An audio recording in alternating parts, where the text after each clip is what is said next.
El verso clave que quiero dejarles es Hechos capítulo 2, verso 1, que dice: cuando llegó el día de Pentecostés, estaban todos unánimes juntos.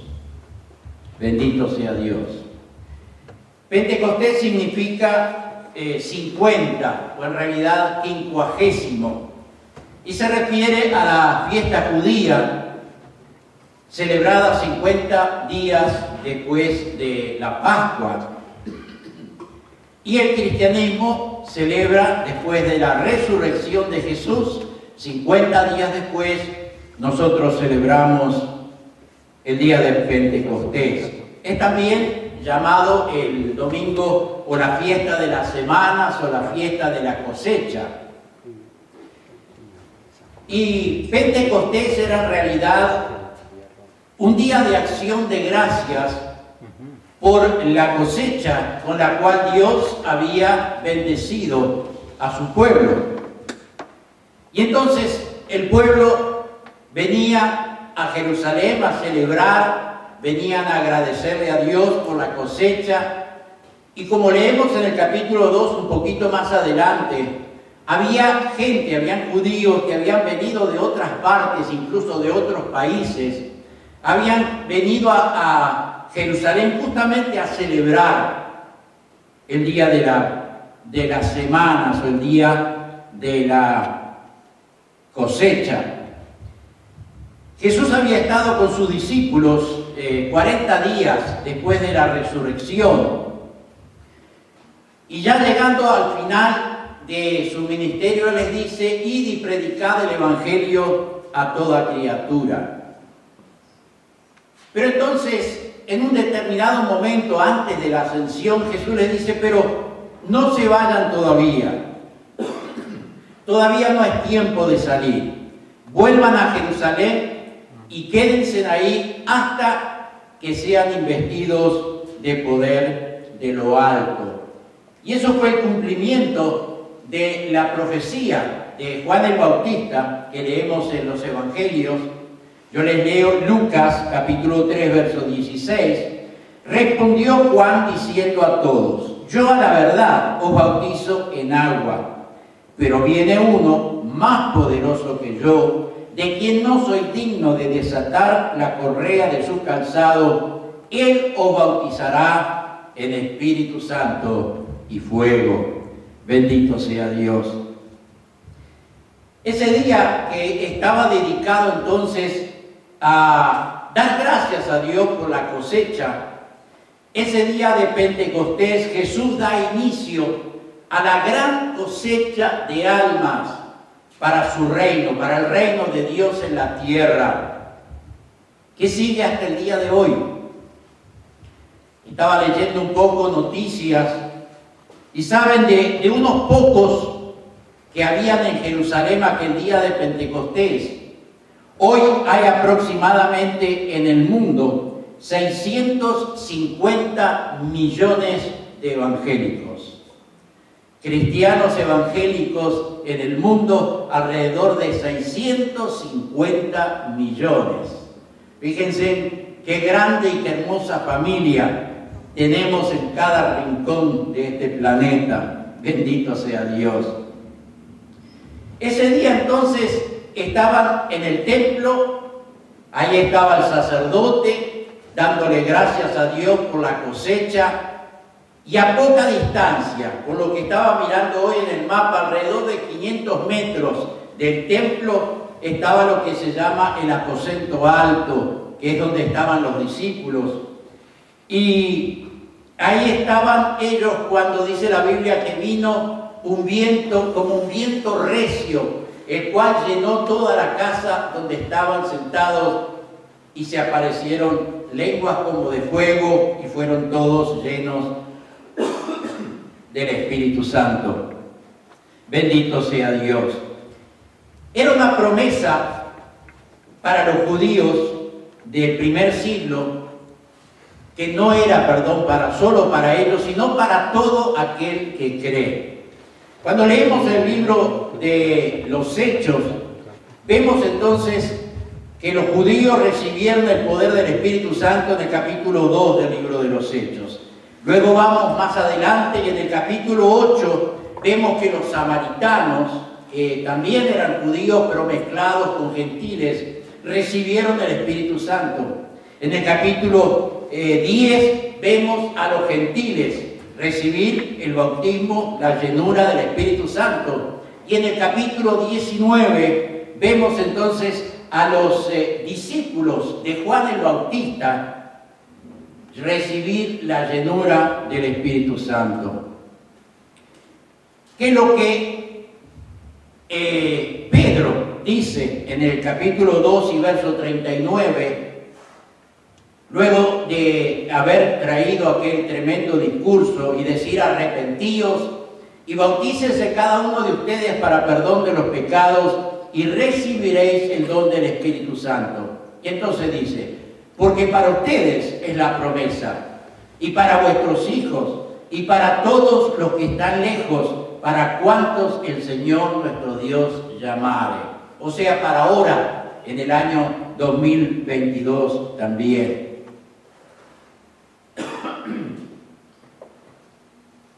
Me ha quedado bien la garganta. A veces, cuando leo el libro de los Hechos, especialmente el capítulo 2, pienso que qué lindo que hubiera sido, qué bendición que hubiera sido poder estar en Jerusalén el día del Pentecostés, haber escuchado al apóstol Pedro traer aquel tremendo sermón ungido, lleno del Espíritu Santo. Pero luego pienso, ¿saben? Nosotros podemos tener las mismas condiciones que se dieron ese día y vivir el Pentecostés en nuestra iglesia, vivir el Pentecostés en nuestra congregación. Porque una de las características del día del Pentecostés eran que estaban todos unánimes juntos, como leímos Hechos 2, el capítulo 2, verso 1. Estaban todos unánimes juntos, tenían un mismo sentir, estaban en un mismo espíritu y estaban viviendo un tiempo de unidad, un tiempo de armonía. Y yo pensaba en el Salmo 133, que dice: qué bueno es habitar los hermanos juntos y en armonía, porque allí envía Dios bendición y vida eterna. Qué bueno es estar juntos y en armonía, porque allí envía Jehová bendición y vida eterna. Bendito sea el nombre del Señor. Y esa debe ser, hermano y hermana, nuestra característica, si es que deseamos de verdad ver el mover del Espíritu Santo en nuestras vidas a nivel personal y también en nuestra congregación, en nuestra iglesia.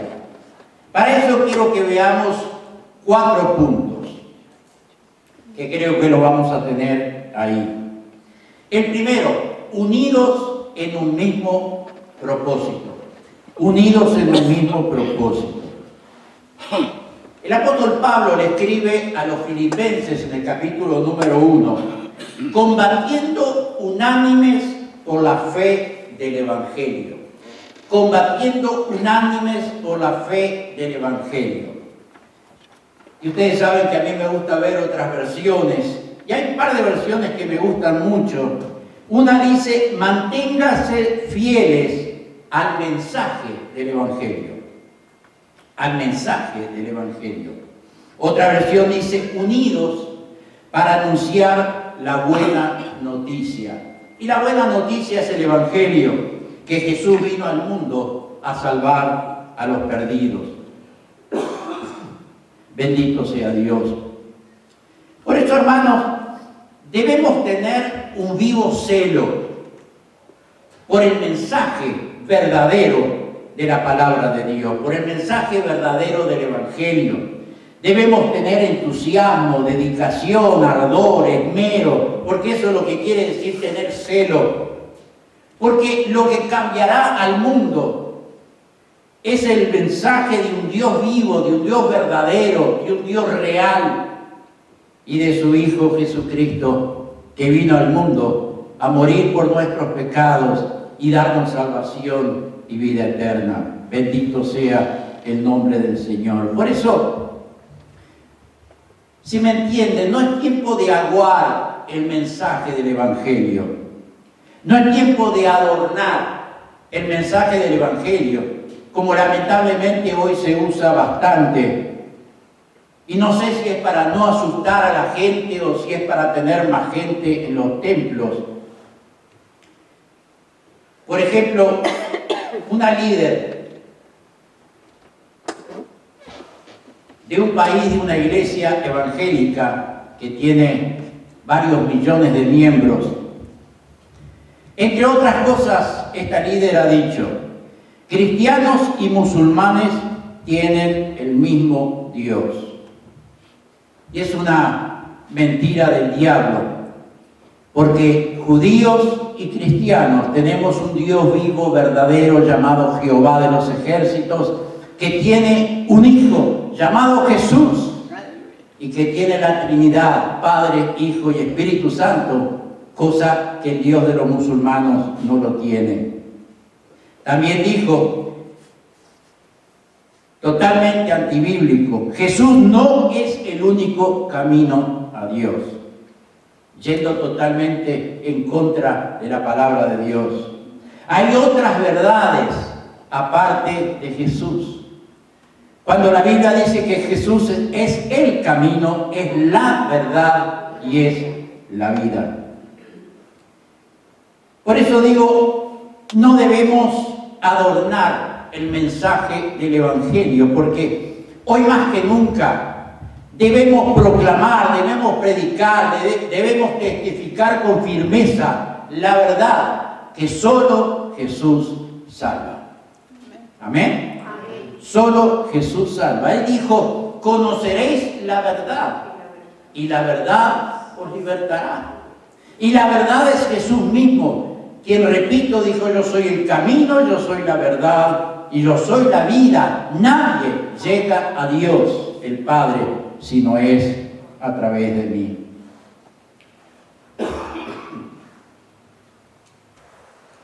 Hermanos, utilizo un ejemplo. La manera que se rescata a una persona que se está hundiendo en la arena movediza no es meterse en la misma arena movediza para tratar de sacarlo, porque lo que va a ocurrir es que los dos se van a hundir y van a morir. Lo que hay que buscar es un lugar firme, fuera de la arena movediza, pisar fuerte, extender la mano y tratar de sacarlo. ¿Qué es lo que quiero decir con esto? Que nunca podremos rescatar a los que se hunden en el pecado, siendo como ellos, actuando como ellos, hablando como ellos. El apóstol Santiago escribe, capítulo 4 y verso 4, ¿no saben que la amistad con el mundo es enemistad con Dios? Entonces, la manera de rescatar a alguien que está en este mundo perdido, lejos de Dios, sin fe, sin esperanza, la única manera es hablarles la verdad del Evangelio, que solo hay un camino para llegar a Dios y ese camino se llama Jesús. Que hay dos destinos para el ser humano cuando la vida se termina en la tierra. Uno es el cielo y el otro es el infierno. Aunque no guste y aunque no sea popular, es la realidad del verdadero Evangelio de Cristo. Y que solo hay salvación en Cristo Jesús. Hechos capítulo 2, verso 12. Capítulo 4, perdón, verso 12. Y en ningún otro hay salvación, porque no hay otro nombre debajo del cielo dado a los hombres en que podamos ser salvos. Y para esto, hermano y hermana, debemos estar unidos en un mismo propósito. El propósito de presentar a Jesús como el único medio para llegar a Dios y en el único en que podemos tener salvación y perdón de pecados. Amén. Punto número 2. Unidos en la oración. Y le agrego la adoración. El Espíritu Santo se derramó en primer lugar cuando los discípulos estaban en obediencia. Un tema muy importante en la vida del cristiano, la obediencia. Ellos estaban en obediencia orando, estaban buscando la presencia de Dios. Hechos capítulo 1, el verso... Podemos leer desde el 12, que dice: entonces volvieron a Jerusalén desde el monte que se llama de los Olivos, obedeciendo las palabras de Jesús. Y entrados subieron al aposento alto. Todos estos perseveraban unánimes en oración y ruego. Todos estos perseveraban en oración y ruego. Por eso el punto 2 que quiero mostrarles es unidos en la oración. Porque nuestra oración, nuestra adoración genuina a Dios, en palabras y en hechos, provoca un ambiente donde la presencia de Dios se mueve, donde la presencia de Dios se manifiesta, donde la presencia de Dios toca los corazones, donde la presencia de Dios cambia las circunstancias, donde la presencia de Dios se mueve para hacer de nosotros nuevas criaturas,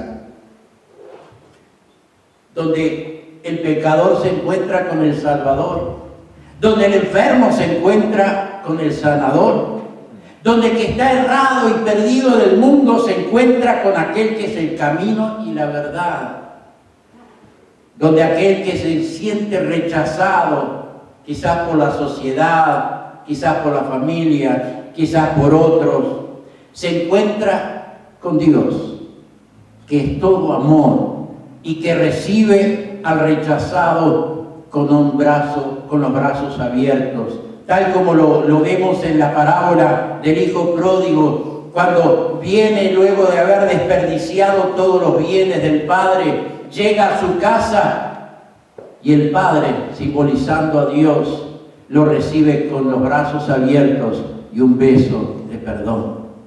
Aleluya, bendito sea el nombre de Dios. Por eso la importancia de estar unidos en oración y adoración. Punto número 3, unidos en poder. La Biblia nos dice que en el día de Pentecostés fueron todos llenos del Espíritu Santo.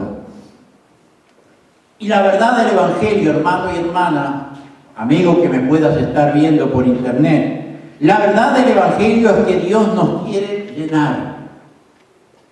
Porque este mundo en el cual vivimos solo nos ofrece sentirnos vacíos, sentirnos insatisfechos. Y solo en Dios y solo en el poder del Espíritu Santo es que podemos encontrar paz, podemos encontrar gozo, podemos encontrar verdadera felicidad, aún en este mundo tan difícil en el cual estamos viviendo. Porque dice el apóstol Juan que el mundo pasa el mundo pasa, lo voy a leer para decirlo bien. Primera Juan capítulo 2, verso 17. El mundo pasa y sus deseos, pero el que hace la voluntad de Dios permanece para siempre. Aleluya. El que hace la voluntad de Dios permanece para siempre. Por eso quiero decir que solo Dios puede llenar toda tu vida. Que solo Dios te hace vivir confiado. Que solo Dios hace de ti una nueva criatura en Cristo. Que solo Dios te da la verdadera razón para vivir aquí en la tierra. Y con el poder del Pentecostés podremos ser llenos de la plenitud de Dios. Paz, gozo, esperanza, fe, verdadera felicidad. No la que ofrece el mundo, sino una verdadera felicidad que está en lo profundo de nuestro corazón, de nuestra vida, a pesar de estar en este mundo. Bendito sea Dios. Así que tenemos unidos en un mismo propósito, unidos en oración y adoración, unidos en poder, Y el último punto que quiero dejarles, lo he llamado unidos en hechos o unidos en acciones. ¿Qué quiero decir? Que Dios en realidad no llama a nadie para que solo se siente en el banco de la iglesia sin hacer nada. El apóstol Pablo le escribe a los Efesios capítulo 2 y verso 10, porque somos hechura suya, creados en Cristo Jesús. ¿Para qué? Él sigue, para buenas obras, las cuales Dios preparó de antemano para que anduviésemos en ellas. Santiago capítulo 2 y verso 18. Podemos leer de un poco antes, el 15. Dice, si un hermano o una hermana están desnudos y tienen necesidad de mantenimiento de cada día, y si alguno de ustedes les dice, id en paz, calentaos y saciaos, pero no les das las cosas que son necesarias para el cuerpo, ¿de qué aprovecha? Pero alguno dirá, tú tienes fe y yo tengo obras. Muéstrame tu fe sin tus obras y yo te mostraré mi fe por mis obras. O sea que Dios nos llama para que podamos realizar buenas obras. Las buenas obras no salvan a nadie, pero las buenas obras son consecuencias de un hombre y de una mujer que tiene a Dios en su corazón, que quiere ayudar a los demás de una o de otra manera. Como leíamos en Santiago, ¿de qué nos vale decir a alguien que está desnudo y con frío y con hambre, decirle, id en paz, Dios te va a ayudar? Y no le damos lo que necesita. Es eso lo que dice el apóstol Santiago. Muéstrame tu fe sin tus obras y yo te mostraré mi fe con mis obras. Porque la fe del Evangelio es lo que hacen nosotros. La fe del Evangelio nos lleva a amar a los demás. La fe del Evangelio nos lleva a ayudar a los demás. La fe del Evangelio nos lleva a dar a los demás y a aquello que nosotros tenemos. Por eso decía este último punto, que Dios nos ha llamado con un propósito. Y Él tiene un plan para tu vida. No importa la edad, no importa el sexo. Dios tiene un plan para tu vida. Y quiero dejarte la primera carta del apóstol Pedro. Mira lo que dice. Capítulo 2, verso 9. Ustedes son linaje escogido, real sacerdocio, nación santa, pueblo adquirido por Dios. Y no termina ahí. Si terminaría ahí, decimos gloria a Dios, aleluya, amén. Somos pueblo escogido de Dios. ¿Pero para qué? Para que anunciéis las virtudes de aquel que os llamó de las tinieblas a su luz. Somos pueblo de Dios, pero también para anunciar a los demás que hay un Dios que nos ama, que hay un Jesús que murió por nosotros, que hay un Espíritu Santo que quiere obrar en nuestras vidas, cambiar la situación, quitar la tristeza, el dolor de nuestras vidas, ponernos el gozo del Señor, que dice la Biblia, el gozo es del Señor, es nuestra fortaleza. Bendito sea Dios. Si vamos al grupo de discípulos que estaban en Jerusalén en ese entonces, podemos decir que el Pentecostés cambió a un grupo de personas tímidas en un verdadero ejército que trastornó el mundo con el mensaje del Evangelio. Es lo que leemos más adelante en el libro de los Hechos. Pablo y Silas estaban en Tesalónica. La gente estaba creyendo, los enfermos estaban sanando, Dios estaba haciendo milagros, la gente se sentía feliz. Y entonces hubo quien dijo, estos que trastornan el mundo entero también han venido acá. Qué lindo es que ese sea el testimonio de la gente que no conoce a Dios, que puedan decir de cada uno de nosotros, estos que se reúnen allí en Asmes han trastornado la comuna. Bendito sea Dios. Que Dios nos ayude, hermanos. El poder del Pentecostés cambió perseguidores en predicadores, cambió pescadores en misioneros, cambió un hombre cobrador de impuestos que robaba, lo cambió en un hombre generoso que ahora daba de todo lo que tenía. Y a todos los cambió en mensajeros de paz. Porque eso es lo que el mundo necesita. Porque eso es lo que este mundo, lleno de odio, de dolor, de guerras y de tantas cosas más, necesita, es el amor de Dios. El amor de Dios que alcanza a cada ser humano. Aleluya. Bendito sea el nombre del Señor. Y termino. Hermano, hermana, quedarás sorprendido de lo que Dios puede hacer con tu vida, de lo que Dios puede hacer a través de tu vida, si lo pones a su disposición. Si pones toda tu vida a la disposición de Dios. Pero necesitamos el mismo poder del Espíritu Santo que fue derramado el día de Pentecostés en nuestras vidas y a través de nuestras vidas para hacer la obra de Dios en la tierra. Amén.